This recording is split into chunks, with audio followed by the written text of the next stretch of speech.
এই আজকের যে প্রোগ্রামটা আরো বেশ 5-7 দিন আগে থেকে আমার মুকুলের সাথে কথা হচ্ছে, তামিমের সাথে কথা হচ্ছে, আর 10 দিন আগে থেকে, এবং এটা নিয়ে কিন্তু আমরা একটা প্ল্যানও সাজাইছি এবং ওইভাবে আজকে কিন্তু দেখছেন যে একটা সুশৃঙ্খল ভাবে আপনাদের কোথাও এই যে মিডিয়া এতগুলো আছে, এর আগে যারা আসছিল যেভাবে বিশৃঙ্খল অবস্থা তৈরি হয়েছিল, একটা মেস তৈরি হয়েছিল, এই অবস্থা কিন্তু আজকে না, আজকে অনেক সুশৃঙ্খল একটা অবস্থা ছিল এবং আমাদের সিনিয়র স্যার থেকে শুরু করে সবাই কিন্তু আপনাদের প্রশংসা করেছে যে আপনারা জনদুর্ভোগ করেন নাই, আপনারা রাস্তাঘাটে নামেন নাই, আপনারা জুলাই যোদ্ধা, মানে আপনাদের সম্মান অনেক উপরে, আপনারা নতুন বাংলাদেশের কারিগর।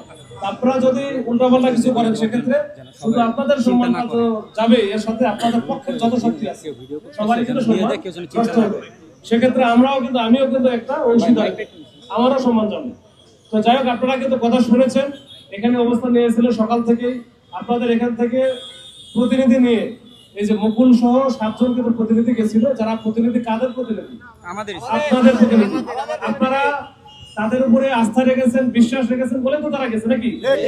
তারা যে কথাটা বলবে সেটা কার কথা বলবে? আপনাদের কথা বলবে, আপনাদের ভালোর জন্য কথা বলে আসছে। এবং তারা যেটা যতটুকু আমি জেনেছি ওইখানে আমাদের প্রতিনিধি ছিল, তারাও বলেছে যে একেবারে স্বাস্থ্য উপদেষ্টা থেকে শুরু করে মাননীয় স্বাস্থ্য উপদেষ্টা, মাননীয় সহকারী স্পেশাল অ্যাসিস্ট্যান্ট যে আছে উনি আসছিলেন, সাইদুর স্যার, তারপরে সচিব স্যার ছিলেন, মানে একেবারে টপ লেভেলে যারা আছে সবাই কিন্তু ওখানে ছিল। এবং ওখানে তোমাদের সর্বোচ্চ গুরুত্ব দিয়ে এখানে 7 জন যে প্রতিনিধি গেছিল তাদের সাথে 1.5 ঘন্টার উপরে মিটিং করেছে এবং মিটিং করে তাদের অনেক প্রশ্নের জবাব কিন্তু তারা দিয়েছে। এবং সবকিছু মিলে মানে আমি জোর করে বললে তো আসলে কোনো যুক্তি ছাড়া যদি কোনো কথা বলি সেটা তো আসলে লাভ হবে না। আমি যদি বলি আমাকে এখনই দিতে হবে, এটা কি আসলে সম্ভব?